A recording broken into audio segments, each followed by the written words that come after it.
Pues hablemos de soluciones, esa es la intención que tenemos en este programa. Y hemos invitado a dos personas que tienen dos puntos de vista distintos sobre cómo resolver este problema. Por un lado, Javier Gil es un sociólogo que representa al Sindicato de Inquilinos de Madrid. Por otro lado, Javier Rayo, que es un economista, Juan Ramón Rayo, ya les pongo todos con J, todos el mismo nombre.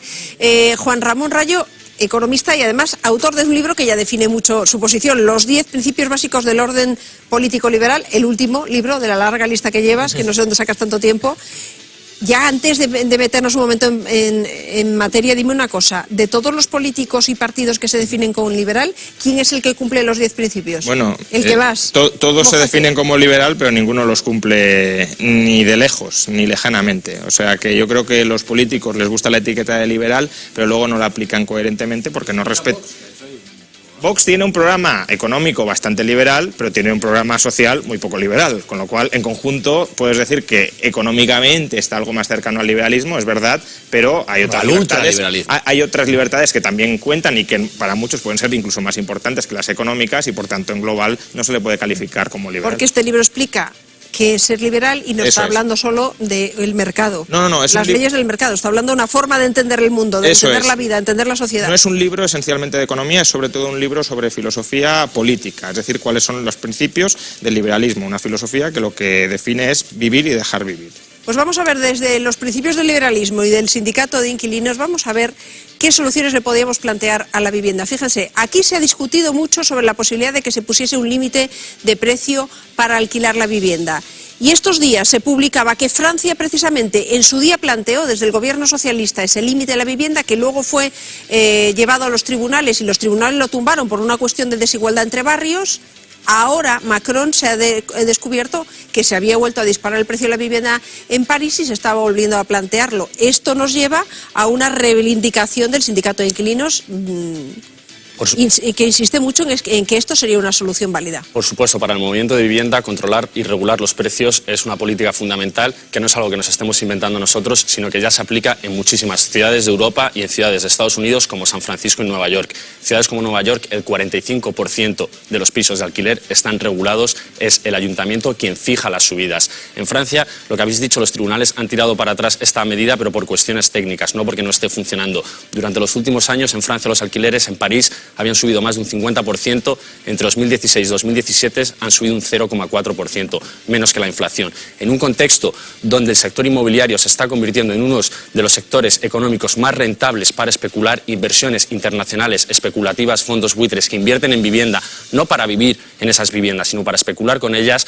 se están aumentando y generando crisis de vivienda. Por eso es una medida que en Europa se está poniendo sobre la mesa, también se aplica en Alemania, en ciudades como Viena, que sí que se garantiza el derecho a la vivienda. ¿Por qué en España no se pueden llevar a cabo esas políticas? Pues la respuesta de Rayo. Bueno, hombre, por poder se pueden llevar a cabo, lo que pasa que desde luego tendría efectos bastante negativos. ¿Cuáles son los efectos que internacionalmente detectamos en cuanto a controles de precios sobre el alquiler? Primero, que tienen efectos a la hora de garantizar la accesibilidad de la vivienda bastante limitados. Nueva York o San Francisco, que han sido citadas, son algunas de las ciudades más caras y menos accesibles para ir a vivir del mundo. Luego, que desincentivan enormemente que esas viviendas se vayan renovando, se vayan actualizando o se construyan nuevas viviendas. Y ese es un poco el problema de fondo. Es decir, en España y allí donde hay un problema de los precios de los alquileres, lo que falta es oferta de vivienda. Tenemos un crecimiento de la demanda que no va de la mano con un crecimiento de la oferta. Más demanda, menos oferta o misma oferta significa precios más altos. Y si controlamos los precios, lo único que provocas es que tengas que decirle a algunos, tú sí, tú no. En Estocolmo, que es uno de los ejemplos más tradicionales de control de alquileres, lo que sucede es que hay inquilinos que tienen que esperar entre 10, 20 o 30 años a que se les asigne un piso en alquiler. Se estima que en toda Suecia un 5% de los suecos están esperando a que el Estado les diga, usted puede alquilar, porque no hay pisos para alquiler y como no pueden pagar más para adquirir uno, para acceder a uno y no se incentiva la construcción de nuevos pisos, hay carestía. Hay algo en lo que estoy de acuerdo, que es la medida de control de precios no vale por sí solas. Tú no puedes regular regular el mercado inmobiliario con una sola medida. Necesitas toda una serie, todo un paquete de medidas. Por ejemplo, movilizar vivienda vacía. Aquí el debate es qué función queremos que cumplan las viviendas en nuestras sociedades. Que sean un hogar, un sitio donde las familias vivan en ellas, o que sea un activo financiero con el que se obtengan muchas rentas y se especule con ella. Ahora mismo las SOCIMIs, la forma jurídica de los fondos buitres en España en el inmobiliario, tienen unos beneficios que duplican a los de cualquier otra empresa del IBEX. Esto es a costa de que se han disparado los desahucios por impago de alquiler. Cada vez hay más personas que no pueden pagar los nuevos alquileres. La OCDE lo ha dicho esta semana, ha vuelto a insistir en ello. Ayer El País lo sacaba en su portada. Los alquileres están comiendo los ingresos de las familias. Movilizar vivienda vacía, como ha dicho Naciones Unidas, prohibir que pueda haber desahucios sin alternativa habitacional, son políticas que funcionan en toda Europa, menos en España, como también sucede con la dación en pago. Entonces, todo este paquete de medidas que a nivel autonómico ya se están aplicando en algunas autonomías, como es el País Vasco, Cataluña, pero que en Madrid, por ejemplo, se niegan a elaborar una ley de vivienda. Es decir, en España las competencias en vivienda están en la comunidad autónoma, pero hay comunidades autónomas como Madrid que no tienen una ley autonómica de vivienda, que es quien regula. ¿Por qué? Porque aquí la política de vivienda ha sido especular, construir, introducir suelo en el mercado, y ya sabemos lo que pasó en el ciclo anterior. Se construyeron una quinta parte de todo el parque inmobiliario de España, se construyó en una sola década, cuando en esa misma década que se multiplicó la oferta, un 20% más, los precios se duplicaron. Sí, porque la oferta de crédito creció mucho más abundantemente y por tanto... Más por encima de las posibilidades del país, como ha pasado después, que se ha traducido en 700.000 desahucios en 10 años. Durante 2000 a 2007 también aumentó en 5 millones el número de trabajadores, por tanto es lógico que se construya. Pero ¿y los desahucios que vinieron después? Sí, evidentemente por el sobreendeudamiento que incentivó un banco central que daba crédito a tipos de interés muy bajos y promovía que la gente se hiperhipotecara.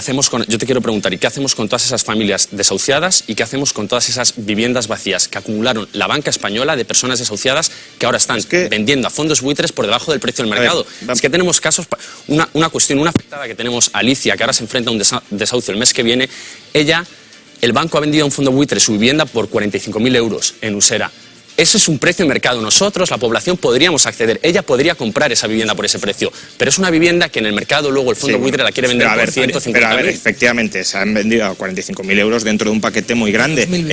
Evidentemente, nadie compra una vivienda a 45.000 euros individualmente. Pero estoy de acuerdo, si los bancos no hubiesen sido rescatados con dinero de todos, esos activos que ahora retienen habrían salido al mercado. Pero en todo caso, me estás reconociendo implícitamente que lo que tenemos es un problema de oferta. Tú dices, hay muchas viviendas vacías en Madrid, por tanto hay que movilizarlas y sacarlas en alquiler. Por tanto, falta oferta en alquiler o falta oferta en propiedad. Claro, pero tampoco es verdad que la vivienda vacía sea la causa del aumento de los alquileres que hemos vivido. Una de las causas. No, es que no lo es. Quiero decir, es una oferta ficticia.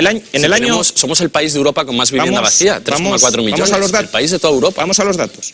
En el año 2001... casi el 25% de todas las viviendas de Madrid eran viviendas no principales, es decir, viviendas vacías o segundas residencias. 610.000 viviendas no principales. En el año 2007 este porcentaje había bajado del 25 al 18% y el número de viviendas vacías y de segunda vivienda había caído a 522.000, es decir, casi 100.000 menos. En 2013, que es cuando tocan suelo los alquileres, había 325.000 viviendas vacías y representaban el 11%. Es decir, hemos pasado del 25 al 18 al 11. Y hoy en día, si fuera cierto que desde 2013 los alquileres están subiendo porque hay cada vez más viviendas vacías, ¿qué tendríamos que ver? Que aumenta el número o el porcentaje de viviendas vacías. Y hay 288.000, es decir, 50.000 menos, y representan menos del 10% del total. Por tanto, ha seguido una senda descendiente y no me puedes atribuir a esa caída del stock de viviendas vacías la subida de precios, es todo lo contrario. Bueno, muchos factores influyen y ahora mismo la oferta de vivienda es una oferta artificial fruto, insisto, ¿cómo puedes defender que construyamos más vivienda, introduzcamos más suelo en el mercado en uno de los países del mundo con más vivienda construida por habitante? ¿Pero dónde? España es uno de los países... ¿En qué partes? Bueno, pues en Madrid, según el censo del INE, que se ha reducido respecto a 2011 muy poquito, estamos hablando en la Comunidad de Madrid de 263.000 viviendas vacías. En Madrid capital, 153.000 viviendas vacías. En otro debate que tuvimos, tú decías que una de las causas de la subida es que cada vez más personas vivían en Madrid. Con los datos del padrón del Ayuntamiento vemos que no es así. Con los datos oficiales del Ayuntamiento vemos que en 2018 hay menos residentes en Madrid que en 2010. Vemos que han ido bajando el número de personas que vivimos en Madrid hasta 2015, pero es que los alquileres se disparan en 2014. Es decir, en un contexto donde cada vez hay menos población que vive en Madrid, los alquileres se empiezan a disparar. Entonces, lo último, cuando dices una de las causas, aquí una causa fundamental ha sido que la nueva burbuja inmobiliaria se ha generado desde el Congreso, apoyados desde dos instituciones, el Ayuntamiento de Madrid y la Comunidad de Madrid. Aquí el problema son las inversiones especulativas internacionales. ¿Por qué? Dos factores. Uno, los fondos buitres no pagan impuestos en este país desde 2012. Ha sido a raíz de eso que los fondos buitres se han convertido en los propietarios de vivienda. Un segundo factor son las Golden Visa. En este país, a una persona no residente que nunca ha pisado España, cuando invierte en vivienda más de $500.000 euros, inmediatamente le dan un permiso de residencia. Son políticas que no garantizan el derecho a la vivienda, sino que lo que están haciendo es atraer fondos internacionales especulativos al inmobiliario español. Personas que nunca van a vivir en esas viviendas. Naciones Unidas hace un mes lo publicaba un informe al respecto con una carta dirigida en concreto a 6 países, uno de ellos España. Tenéis un problema. Lo que están haciendo los fondos buitres en vuestro país es alarmante porque se están vulnerando los derechos básicos firmados por España, acuerdos internacionales firmados por España a nivel internacional. Vamos por partes. Primero, no solo has de tener en cuenta la población que vive en Madrid, que desde el año 2015 sí ha aumentado en 200.000 personas, sino también los trabajadores y los ingresos que tienen los trabajadores. En el año 2013, el conjunto de salarios que se percibían por parte de los madrileños eran 98.000 millones de euros. En el año 2018, 115.000 millones de euros. Es decir, han entrado 17.000 millones de euros más en el mercado madrileño. Solo con que un tercio de esas rentas haya ido al inmobiliario, estamos diciendo que por parte de los trabajadores madrileños se gastan 5.000 millones de euros más en el inmobiliario. Estás contradiciendo lo que ha dicho la OCDE esta semana. Esta semana la OCDE, repito, que lo ha llevado el país a la portada de ayer, ha dicho, tenemos un problema en países como España porque los alquileres se están comiendo el salario de las personas. Porque se gastan más dinero en él. ¿Por qué? Claro. ¿Por qué se han disparado los porque hay más demanda y no más oferta. Los desahucios por impago de alquiler. Cuando dicen, no, es que la morosidad, los desahucios por impago de alquiler ha sido generarse estas nuevas subidas abusivas y las personas no pueden pagar. Tenemos casos cuando hablamos de vivienda vacía. A lo de las SOCIMIs, efectivamente, porque creo que se tiende a hablar mucho de especulación con vivienda y luego no se miran bien los datos. Es decir, las SOCIMIs, primero, son fondos que compran para rehabilitar y alquilar. A ver cuántas han rehabilitado de las que han comprado. No, pero las alquilan. Pues te pongo el caso de Alicia, que estaba viviendo en una casa que no han tenido que rehabilitar. Pero que está en alquiler, quiero decir. Tienen que estar en régimen de alquiler. Efectivamente, en parte lo que parece que estás vendiendo es... No compran para vender, compran para alquiler. Claro, estos fondos compran y las retienen fuera del mercado y sube el precio. No, compran y las ponen en alquiler. Por tanto, compran y aumentan la oferta de alquiler. Pero es que luego la participación de estos fondos en el alquiler residencial es del todo marginal. Es decir, claro, pero es que eso es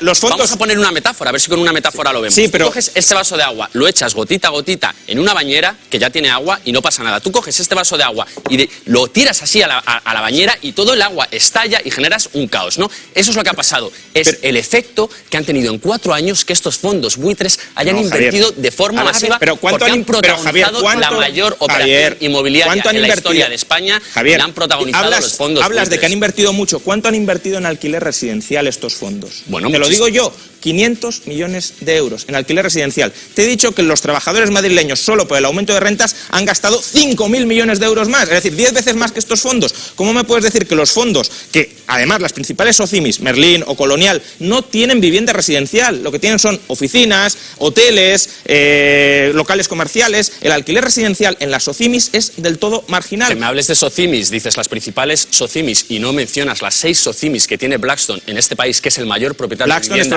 en España, el mayor propietario de vivienda en España. Primero, a nivel internacional. Bueno, yo lo que te pregunto es ¿por qué las personas que nos están viendo Blackstone se compran no es una casa? Es un fondo buitre claro, con 6 SOCIMIs y está invertida en las que te he citado. Una cosa, si una persona que nos está viendo se quiere comprar una casa y tiene que pagar impuestos, ¿por qué un fondo buitre no tiene que pagar impuestos? ¿Por qué Blackstone, a través de FIDER y sus SOCIMIs, no tienen que pagar impuestos a sociedades y nosotros sí? Porque hay personas que no se les deja entrar a este país porque no son residentes y si inviertes medio millón de euros. Lo del impuesto claro, es que, Javier, es que estás mezclando cosas. Bueno, un particular, si compra una casa, no paga impuestos sobre sociedades. Hombre, claro. Paga el impuesto de transmisiones patrimoniales, que estos fondos también lo pagan. Estos fondos lo que no pagan es impuestos sobre sociedades. ¿Pero por qué? porque distribuyen todo lo que ganan, lo distribuyen en dividendos. Y el que cobra el dividendo sí paga entre un 21 y un 23%. Perdona, María, una cosa. Señores, es que no tengo más tiempo, tengo que avanzar con más cosas porque no queremos